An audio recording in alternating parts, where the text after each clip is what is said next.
24 years old na po ako ngayon. Before V-Mobile, kakagraduate ko lang po. So sabi ko, bago ako gumraduate na pagka-graduate ko, hindi muna mag-apply ng trabaho, papahinga muna ako. Kasi napagod ako mag-aral. So ang ginawa ko, naglaro-laro muna ako ng Dota. Sobrang addict ko po talaga sa Dota na dati, pag lunchtime po namin, hindi po ako pumapasok. Naging pick-up artist rin po ako. Tapos meron ako na-meet friend ng friend ko. Habang papunta kaming convenience store, nakwentuhan niya ako ng negosyo niya. Tinanong ko siya, anong negosyo mo? Sabi niya, pwede ka raw mag-load ng lahat ng networks. Tapos pwede ka raw kumita ng malaki, pwede ka raw yumaman. So nagustuhan ko siya. And then sumali ako. Hindi ko alam yung marketing plan, hindi ko alam yung company name. Hindi ko rin alam na networking siya. Kasi dati sobrang negative po ako sa networking. Na pag narinig ko lang yung mga kaibigan ko nag-invite sa akin, na allergy po ako. Nag-search po ako sa YouTube kung ano talaga yung V-Mobile. And then, may nakita akong contact number doon. Kinontak ko po siya. Tapos naalala ko po nung pagkatanggap ko ng kit kasi hindi po ako makatulog that night. Sobrang excited po talaga ako yumaman. Nung nag-sign up po ako, marami po akong ginawa. Kasi yung nag-invite po sa akin, bago lang rin po siya. So, naging supportive naman po siya. Tinuruan niya po talaga ako ng mga alam niya. So, nag-research din po ako kung ano po talagang dapat gawin. Marami po akong tinry tulad ng flyering. Nag-door-to-door po ako sa mga tindahan. Nag-explain ako. Tapos, yung sa mall po, kinakausap ko po mga hindi ko kilala. Lahat ng kakilala ko, i-invite ko rin. Kaya hindi kami close. And then, first time ko po talaga mag-firing na nakakaya po talaga kasi pag bago pa lang pala, pag nare-reject ka, masakit pala yun. Kaya nga ngayon, pag may nagbibigay sa akin ng flyers, kaya hindi ako interesado, kinuha ko pa rin. Kasi alam ko yung feeling nila na nasasaktan sila pag nire-reject mo sila.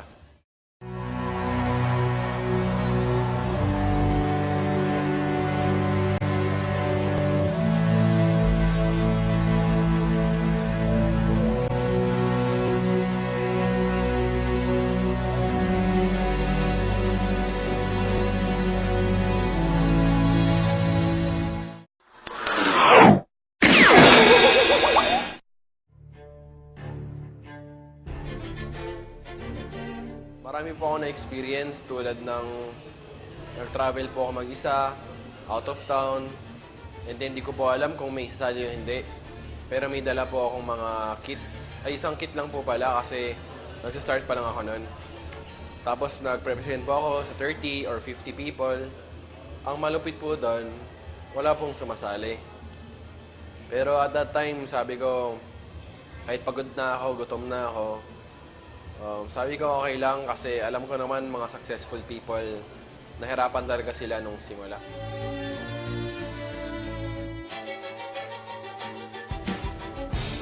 Pag ini-invite ko po mga friends ko, ang sinasabi ko po, gusto mo magnegosyo or gusto mo ba mag-V-Mobile or gusto mo ba kumita ng extra income? Marami po silang sinasabi. Usually po, hindi po maganda. Number one po dyan, scam, pyramiding, recruit. Mayaman ka na. Tsaka na ako sali pag mayaman ka na. Usually, pag may reunion kami or nakikita kami ng mga kaibigan ko, kinakantsawan po nila ako na yan yung milyonaryo. Kahit na alam nila na wala pa akong kinikita. So, tumatahimik na lang po ako para wala na pong away. Marami po akong mga kaibigan na pinagtawanan na rin ako. Pero sabi ko, normal lang naman po yun kasi pag ang tao may pangarap, ni-discourage talaga ng iba. Okay lang kahit wala akong plano, basta may pangarap ako. Alam ko naman posible ang lahat mangyari. Never say never.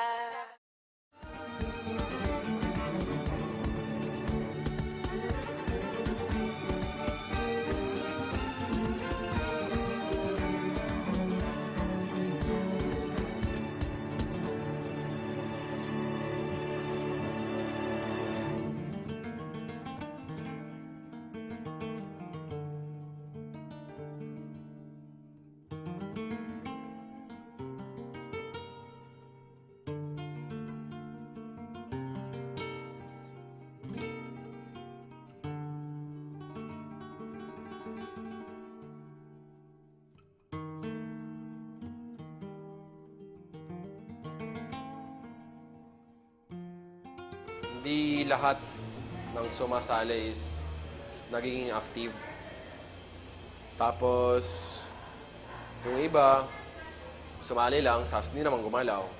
Yung dati po kasi wala pa pong office sa Davao. And mini-meet up ko po sila sa McDo, sa mall po.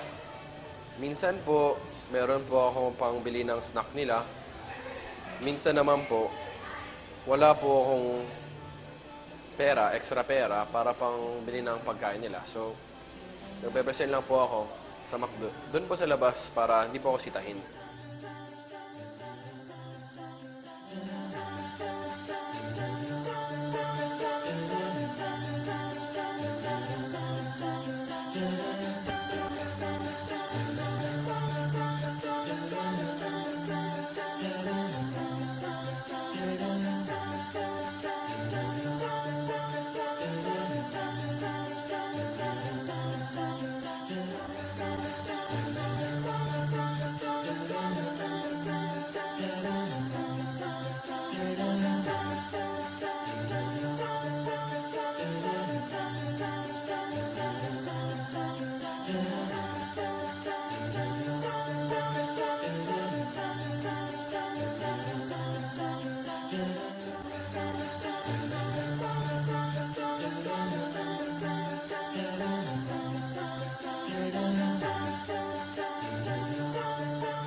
Yung first time po talaga na may sumali sa akin, hindi po ako makapaniwala na may naniwala sa akin.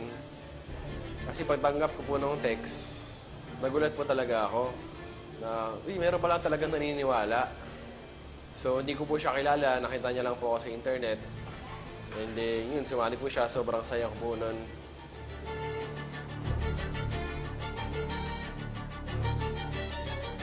Natutunan ko rin na hindi mo pala kayang pilitin ng tao na yumaman. Kasi dapat siya mismo gustuhin niyang yumaman. Kasi kahit anong gawin mo, kahit i-drag mo pa siya sa office, drag mo pa siya sa training, pag ang utak niya na sa ibang bagay, wala rin mangyari. Gwapo po ako dati. Mas lalo po ang gumapo ngayon. So, yung nag-change po is mas naging responsable po ako. Tapos, nabuhay po yung mga pangarap ko. Masarap na nga pong kumita ng pera. Ang masasarap pa po doon, yung walang katumbas na pera is, after mo mag-present, may lalapit sa'yo kahit isa lang o dalawa. Tapos sasabihin nila na, salamat sa'yo, nabuhay yung pangarap namin. Akala ko kasi wala nang pag-asa sa Pilipinas. Akala ko abroad lang pag-asa. Yung pala, ang opportunity pala, meron pala nasa Pilipinas. So, salamat. Lahat ng mga successful people, pati lahat ng nag-fail, pare-pareho lang po ang dinaan ng hardship sa buhay. Pare-pareho lang dinaan ng failure, challenges, obstacles. Pero ang pinagkaiba lang po ng kumita, tsaka hindi kumita, yung kumita po, nung nahihirapan po sila, nagpatuloy lang po sila. Yung hindi po kumita, nung nahirapan, nag-quit na, sinabing, hindi to para sa akin, wala akong pag-asa. So, yun po yung pinagkaiba nila, yung determination po. Yung pinaka-goal ko po talaga nung nagsimula ako is kumita talaga ng maraming pera. Ngayon, nung pinag-aralan ko po yung networking, na-realize ko po na ang maganda po sa networking, hindi lang po pala pera-pera. Ito po yung negosyo na pwede kang kumita ng malaki habang nakakatulong ka po sa ibang tao. I believe I can fly. Woo. I believe I can touch the sky. I think about it every night and day. Spread my wings and fly away. I believe I can soar. I see me running through that open.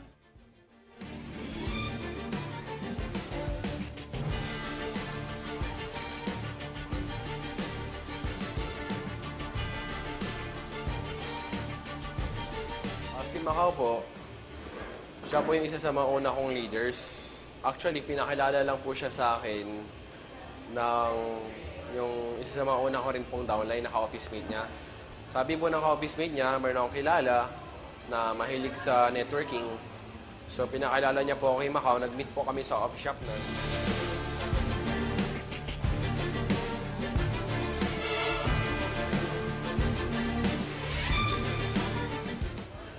kinabahan po ako noon kasi wala pa po talaga ako masyadong pera para manlibre ng coffee shop. So, inisip ko po noon na sana bumili siya ng kape niya para hindi kami paalisin sa coffee shop. So, naalala ko po yung suot ko noon, nakasando lang po ako, naka-shirts, tsaka naka-chinelas. Pero ang mabuti naman po, hindi niya po ako dinudge sa suot ko. So, nakinig po siya ng mabuti kung ano po talaga yung business. And then, nagustuhan niya. And then, sumali po siya. Marami po akong naging achievement nung sumali po ako sa V-Mobile. Isa po dyan is, first time ko po nabili yung iPad ko. Tapos yung touchscreen ko po na cellphone. First time ko rin po makabili ng Lacoste na sapatos. Tsaka yung mga branded na damit na ako talaga bumibili. Yung pinakamalaking achievement ko po is yung nakabili po ako ng sarili kong sasakyan. Masasarap po talaga pag ikaw po yung nag-work for your achievement. And then na-inspire po ako na marami ako nakikita ang mga mas bata sa akin, kumikita. So sabi ko, mangarap kaya ako ng brand new na sasakyan. Gusto ko yung SUV para maraming makakasakay, mga downlines ko. Sabi naman ng nanay ko na second hand na lang daw. Second hand na lang daw kasi masyado pong mahal yung brand new. Pero sabi ko po, kung may pangarap tayo, lakihan na natin kasi nangarap lang rin tayo, libre lang rin mangarap. So ayun po, nangarap po ako na brand new na Montero Sport na black. Bago po ako matulog, meron po akong picture sa taas po ng kama ko. So nakita ko doon Montero Sport. Pagkagising ko po Montero Sport. Bago matulog Montero Sport. So ganun po, lagi ko pong iniisip yung goal ko po na makabili po ng sarili kong sasakyan. Tapos lagi kong ini-imagine, pag may nakita po akong Montero Sport, hinahawakan ko, tinitingnan ko yung loob. Tapos pag sa kasa naman, pumapasok ako, inaamoy ko yung loob, inaamoy ko yung leather, inahawakan yung steering wheel. So everyday po, binivisualize ko na meron na po akong sasakyan. Hanggang sa pinagtrabahuan ko po siya, nakuha ko po siya. Yung pinakamaganda ko pong nagawa para sa family ko is first time po namin magbakasyon abroad na magkasama po talaga kami. Na-treat ko po yung family ko ng Asian cruise, Singapore, Malaysia, Thailand. So masaya po talaga. Yung magulang ko po kasi medyo matanda na. So nakita ko sobrang saya nila. Tapos after nung bakasyon namin na yun, mas naging close po yung family namin. Tingin ko po in 5 years, meron na po akong residual income. Yun po talaga yung promise ng networking. Kaya po willing kami mag-sacrifice ng malaki. It's because of residual income. Residual income po, ibig sabihin, magtatrabaho ka sa simula. Like 1 year, 2 years, 3 years, or 5 years. And then after nun, pag na-establish po na po yung group mo, pwede ka na pong kumita kahit wala ka pong ginagawa literally. Yung araw-araw po, gigising ka na lang, kakain ka, wala kang iniisip, pero kumikita ka pa rin po. Yun po talaga yung gusto namin. Kasi okay lang po sa akin na mag-sacrifice ng ilang taon. Basta po, yung buong buhay ko, masaya na po, may residual income. Kaya naman po, magsakripisyo po ako buong buhay ko. Yung sa mga newbies naman po, yung mga nagsisimula pa lang, number 1 is dapat po may pangarap kayo. Number 2 is kailangan nyo po siyang i-treat as a real business. Hindi lang po yung monkey business or sideline. Kasi para kumita ka ng sobrang laki, kailangan yung effort mo sobrang laki. Ngayon, pag yung effort mo maliit lang, yung result mo rin maliit lang. And malalaman po natin kung gaano po kalaki effort nyo because results don't lie. Yung mga nakakatawang experience ko po is yung first time ko po talaga mag-present. Lagi ko pong pinapanood yung video bomb ng idol ko na si Kuya Piwi sa YouTube. Tapos sabi ko idol na idol ko siya, gusto ko talagang maging tulad niya. Tapos merong opportunity, ako nag-present sa office dito sa Davao. Akala ko po talaga na memorize ko na lahat. Mga jokes niya, mga linya. Yung pala, pagpunta ko sa harap, iba po talaga. Tapos kinabahan po ako. Muntik na po ako maihi sa brief ko, sa kaba. Yung crush ko po sa downlines ko,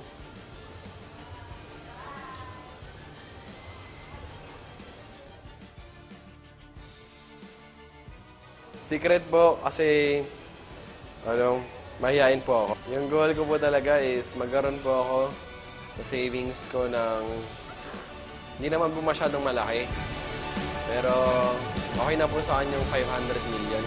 Mabubuhay na po ako dun.